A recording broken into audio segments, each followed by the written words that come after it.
নমস্কাৰ নিউজৰ বাতৰিলৈ স্বাগতম জনাই ষ্টুডিঅ'ৰ মজিয়াত মই পল দাস চাহক আজিৰ বাতৰি অখিল ভাৰতীয় বিদ্যুতজন সেৱাশ্ৰম সংস্থাৰ উদ্যোগত সংস্থাৰ নৱম দশম দ্বিবাৰ্ষিক অধিৱেশনখনি বিভিন্ন কাৰ্যসূচীৰে দুদিনীয়াকৈ 9 আৰু 10 মাৰ্চত অনুষ্ঠিত হৈছে চাহক আমাৰ এই প্ৰতিবেদনটি অখিল ভাৰতীয় বিদ্যুতজন সেৱাশ্ৰম সংস্থাৰ উদ্যোগত সংস্থাৰ নৱম দশম দ্বিবাৰ্ষিক অধিৱেশনখনি বিভিন্ন কাৰ্যসূচীৰে দুদিনীয়াকৈ 9 আৰু 10 মাৰ্চত অনুষ্ঠিত হৈছে উল্লেখযোগ্য যে যোৰহাট চহৰৰ কাষৰীয়া পটিয়া গাঁৱৰ এক প্ৰাকৃতিক মনোমোহা পৰিৱেশত স্থিত অখিল ভাৰতীয় বিদ্যুতজন সেৱাশ্ৰম অমৰাৱতীৰ বৃদ্ধাশ্ৰমত শনিবাৰে পুৱা 9 বজাত উপসভাপতি বৈকুণ্ঠ মহন্তই পতাকা উত্তোলন কৰি অনুষ্ঠানভাগীৰ শুভাৰম্ভ কৰে প্ৰাঞ্জল বেজবৰা ডিব্ৰুগড় শ্ৰী অমিত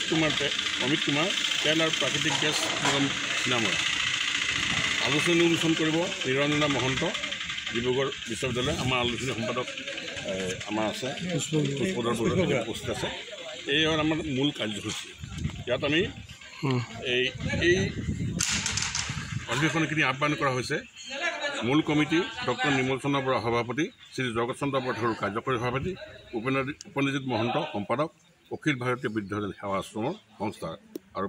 আমি পৰিচালনা সমিতিৰ ফালৰ পৰা শ্ৰী কুমুদ ফুকন সভাপতি নৰেন্দ্ৰনাথ দত্ত সম্পাদক অৱত সভাপতি নৱম দশম দ্বিবাৰ্ষিক অধিৱেশন সমাৰোহ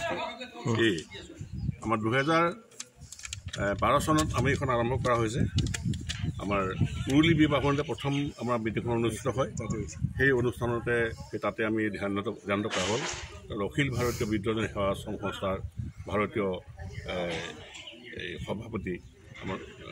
সতপাল জৈন তেখেত উপস্থিত আছিলে আৰু লগতে অসমৰ ৰাজ্যিক সভাপতি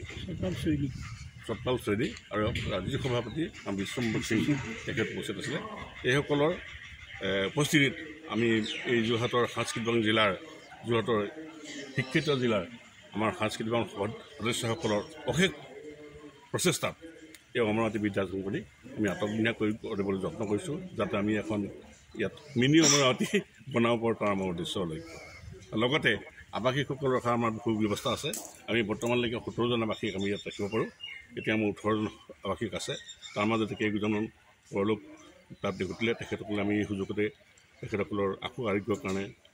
তেখেতৰ বিদেহী আত্মাৰ সদ্গতিৰ কাৰণে প্ৰাৰ্থনা জনাইছোঁ আমাৰ যিসকল প্ৰতিষ্ঠাপক সভাপতি শ্ৰীযুত শিৱ বৰুৱাদেৱৰ নাম নল'লে নহ'ব তেখেতৰ উদ্যোগতে তেখেতৰ অশেষ প্ৰচেষ্টাত আৰু সম্পাদক